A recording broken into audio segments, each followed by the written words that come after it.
another one was when they renovated 658 Broadview, about 6 months later after renovation, a sprinkler head broke. And it was about 7 in the morning, and somebody phoned me, they were here already, and he said, you better get down here quick, the building's flooding. And I just thought, pulling my leg like they used to do, so I sort of took a plan. When I pulled into the driveway, I could see coming out the sides of the windows and that water flowing all over the place. Actually, out the wall Out too, the right? walls, It was yeah, coming out the actually out the walls, walls and down. And then was it coming down the stairs or something when you opened the door? So I went into my shop and had to get a pair of rubber boots, and I went down the back stairs there, and the water was just pouring down the stairs and pouring on me, and we had to close the valves. Tell them what office though at first. Oh, yeah, so, Mine. Miss Tyler's office. So I thought I was gonna come into work with a bathing suit and slippers. Oh, yeah. I had to go through my office. Remember? Yeah. That was quite the big story. I got in my office and there must have been, water that deep. Oh, easy. And it was pouring out of the sprinkler. It hit the filing cabinet, went down the side of the wall, down to Miss Danson's office, which is now Mr. Beatty's office. So that whole wall was so. And it was right after we sort of, it wasn't too far after the whole. No, No, just a but few 6 months. months later. 6 Yeah, months. yeah. And what it was is the sprinkler head was, like, say, up on that wall, pointing that way, and when it broke off, the pressure of it blew a hole in that wall, the drywall, Yeah. and straight down into Miss Danson's office. All I could think about was, I'm glad it happened when I wasn't sitting here. Remember that? I probably would have had a heart attack. The pressure built up. But the special part of that, and we were just talking about it, that when Mrs. Livingston started the school, there were only 90 children, or there was 9, and then it built up to 90. When it went to 300, the most important thing besides the physical campus, we really wanted the kids to still feel like it was a small school, this intimate, that the teachers were always, what can I say?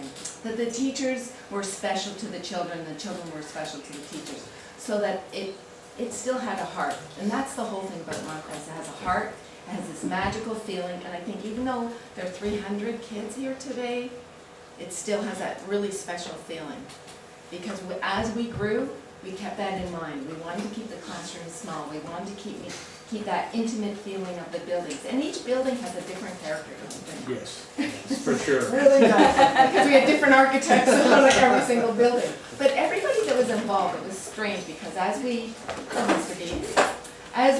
selected and made decisions, it was always with the students and the staff and the community in the back of our mind. We had to just keep building towards the future, but we had to keep in mind that we wanted to keep the heart of Montcrest. And last night, at this fabulous celebration we had last night, you could really feel the heart of Montcrest and the spirit. Medina was the only reason why I know is because when I first started here, I had to collect the history. And from what I gathered, I spoke to Patricia Gregier, who was actually the school founder. Her and her husband, Tadeusz, their son, I don't know if you know this, but their son, Jan, who's, I don't know how old he would be now, but he was born in January. And in the public system, if you're born in January, if someone's born in December and somebody's born in January, they can't start school at the same time. And the person who's born in January has to start kindergarten the year after the person in December. So their son, who could read, he was advanced, he could do all kinds of things because they had taught him at home. And when they got here from England, and because he was born in January, the public system said, well, sorry, we can't take him in. Well, they were very frustrated because he really needed to be in school at that time. So they said, well, to heck with that, then we'll just start our own school. So that's exactly what they did, and they started the January school. And they started it on the house in Spadina, which was a house, I believe they lived upstairs. School was downstairs, and there's a few pictures. It was this old rickety house, but they had to find a house that they could actually legally house a school in. So I don't think there was much to it. I think the school was probably one room like this. And then, of course, as the school grew, that obviously wasn't going to be enough. So they ended up moving from that house. And they went to I think they went further down Spadina, and then a house down here on Broadview, yeah. right? And then And then they came to 4 Montcrest, and that's kind of where it landed. And when Captain Livingston came in as principal of the school, she decided to change the school from the January school to Montcrest School. There's 2 buildings and probably 90 some odd kids. And within a 3 or 4 year period, we just grew so fast. We purchased this building here. In about 2 or 3 years, we purchased 660, which we rented for about 2 years, I guess, before we finally renovated and turned it into a school. And then in '96, we built the dancing.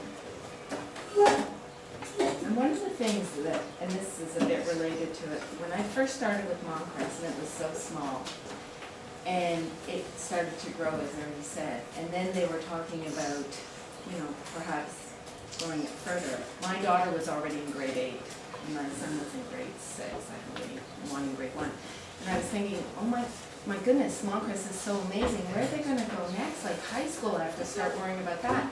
So I talked to some parents, we thought, we should start Montcrest, oh, what was that? We should start Montcrest High School. And I went to the board, and I wasn't on the board yet, I went to the board and I said, you know, I really think it's important, we have such a great school here, let's do a high school. And I was told at the time, and it was great advice, they said, yes, it's a great idea, we really think there is a niche, there is a need in Toronto to have a school, the same philosophy as Montcrest for high school children, but let's make Montcrest better. So that's when the parent association, as Susan was talking about, started getting motivated to raise money to make Montcrest better. So it got to the point where we were very close to actually ready for the next move. My kids had already sort of gone through the process. And to be honest with you, I was a little burned out. And we started to say perhaps we should leave it to the next group of parents. And then I talked to another parent, and he was the chancellor of the University of Toronto. His student was here, and his son was here, and he loved the school. So Mrs. Danson and I went with our little briefcase and all our notes, and we said we want to do a high school. And he looked at us in the eye and he said, Montcrest is a jewel. Every school in the city should be patterned after Montcrest. He said, a better idea than going right to a whole new environment in high school is to cookie cutter the whole model of Montcrest and do maybe 1 or 2 across the city, which really is another great idea. But we're leaving that to the future.